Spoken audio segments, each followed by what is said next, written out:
performance skills. These shoes are new and just a little tight, she says. Perhaps they might relax if I just stare at them, the left and then the right. Oh dear, you are still there, kind audience. I am quite nervous. For now, if you don't mind, I won't look up. I find it helps. And though you'll lose a word or two, this poem's not been properly refined. It's new. I wrote it yesterday. I would prefer to read it to my shoe. The shoes, they're green and very smart, have had enough of this. They pinch and pinch again. A leathery voice complains. They want to hear your words, it's why they came. So lift your head and smile. You'll have them eating from your hand. Except her on the aisle, it will be quite a while before she softens. But she's your mum, and they are often fiercer than the rest. Take heart. I've heard your work. It will survive the test. Just be glad you only have 5 minutes. No, not the reason why the host sets limits, but it isn't long. And then the evening will roll on. More poetry, a song or two, a glass of wine. Get on with it. Let's hear it for the wearer of green shoes. We're sure she will be fine. Part 2. It's too windy to film outside today, and there's quite a bit of lawn mowing going on. So welcome to my shed. Your audience wants you to succeed. Your audience does not want to share your anxiety. And there's quite a bit you can do to ensure they will never know. Don't tell them. I'm so nervous is not the way to introduce yourself. It's a bit like scraping a fingernail down a blackboard. And you wouldn't do that, would you? Even if you could find one.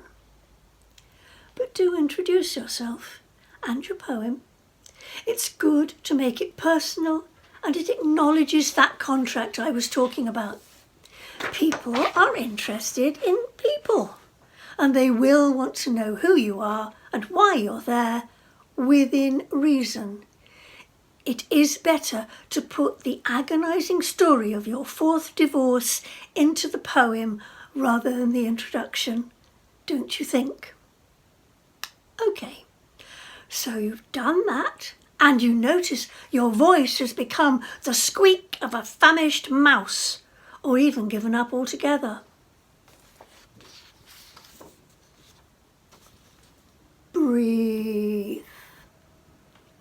I recommend that you do this before you reach mouse crisis point, as well as a lifesaver if you find yourself approaching it.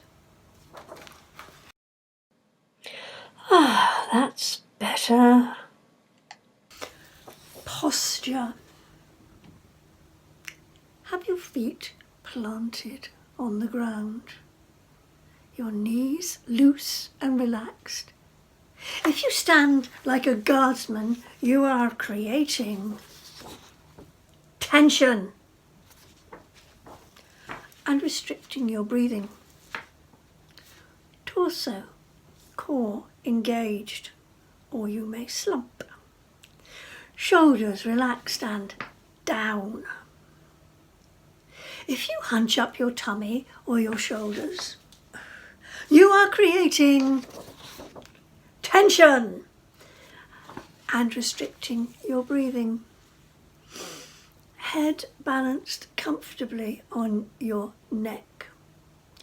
If you tilt it back in an effort to find more breath, you are creating, you got it, tension and restricting your breathing. It's easy to check. A couple of bounces will loosen your knees.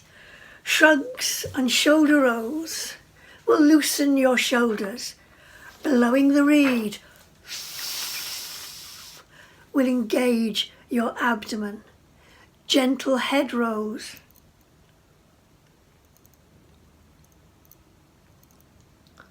Loosen your head and neck. Keeping your tummy in order is more difficult if you're sitting down.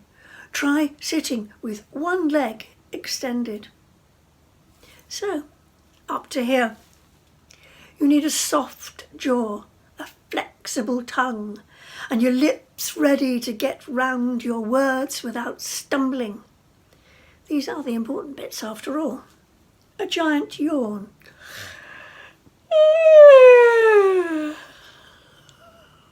With or without vocalization, gives an opportunity to tense and relax, and also increases oxygen. Chewing an imaginary giant toffee, I don't recommend a real one, moves the jaw around.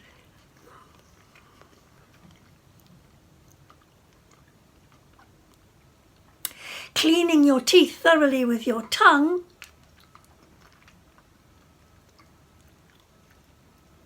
will get that going. And provided your only audience is your cat or your grandson, then horse lips are very good for the lips.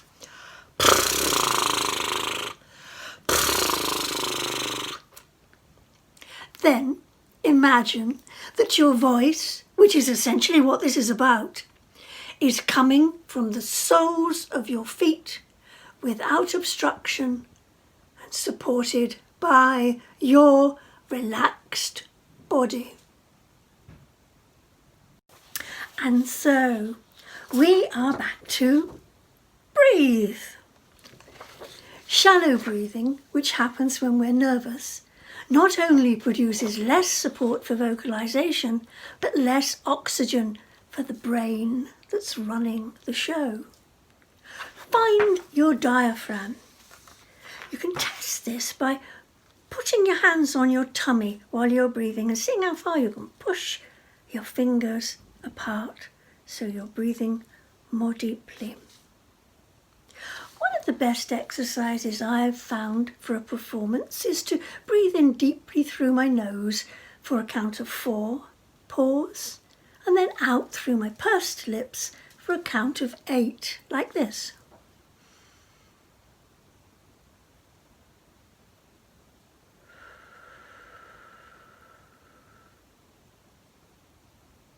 It slows the rate of your breathing, improves quality, and is good for taking control.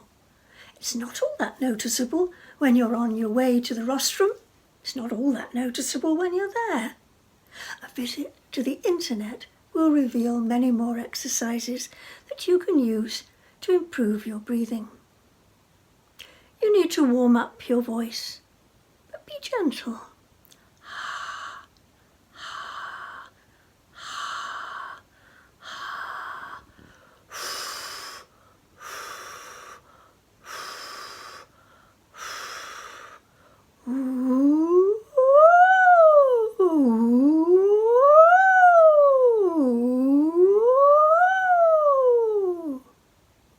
Mamminy, miminy, mamminy, miminy, mamminy, miminy, mamminy. There's loads of them. Do not be tempted to warm up like an opera singer. You don't need it. It's unnecessary. Do gentle warm-ups for your voice. Observing your body and breath and taking some control with your voice will result in a more reassured performance, especially if you look him in the eye and smile. I have nothing but admiration for performers who memorize their work. It shows both skill and commitment, and I am in awe of them. With no books or pieces of paper to manage, it's so much more straightforward to engage with your audience. Don't do it unless you're thoroughly prepared and rehearsed. Prepare, prepare, prepare. Oh, not today. I'm busy. Shake, baby, shake. You may have been doing this for years, but sometimes those nerves are out to get you.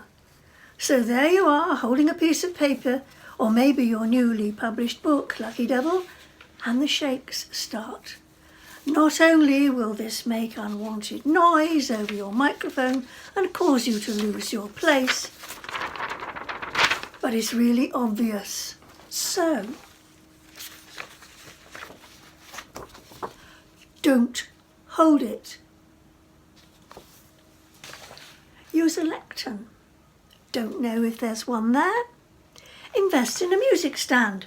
They're not expensive and fold up for easy carrying. With your host's permission, set it up in advance.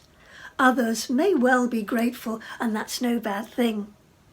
I will mention this again when I talk about managing your equipment. There is an added advantage that you will be able to hold your head up and look the audience in the eye and smile. You will be even more comfortable if your print size is legible, especially in rotten light. Easy to control when you're printing from your computer, but have you checked that the print in your newly published book is equally friendly in rotten light? It could be worth printing it out again, however much of a fag that may be.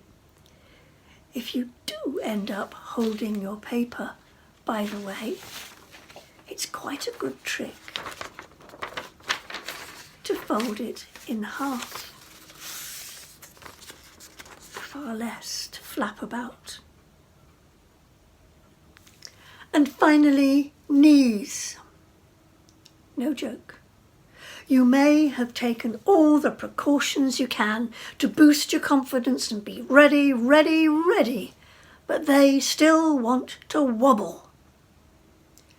Use your face. If your audience is looking at you, they'll be less likely to be looking at your knees. Don't draw attention to them. Black leggings and a short skirt, yeah, I've seen you boys, are not on. Loose clothing may help. Sit down. You may be able to sit to perform, perhaps with a table in front of you. That won't help your voice, and you may have to fiddle with equipment, but you will be more comfortable. Ah yes, equipment. That's the subject of the next presentation. La la la la.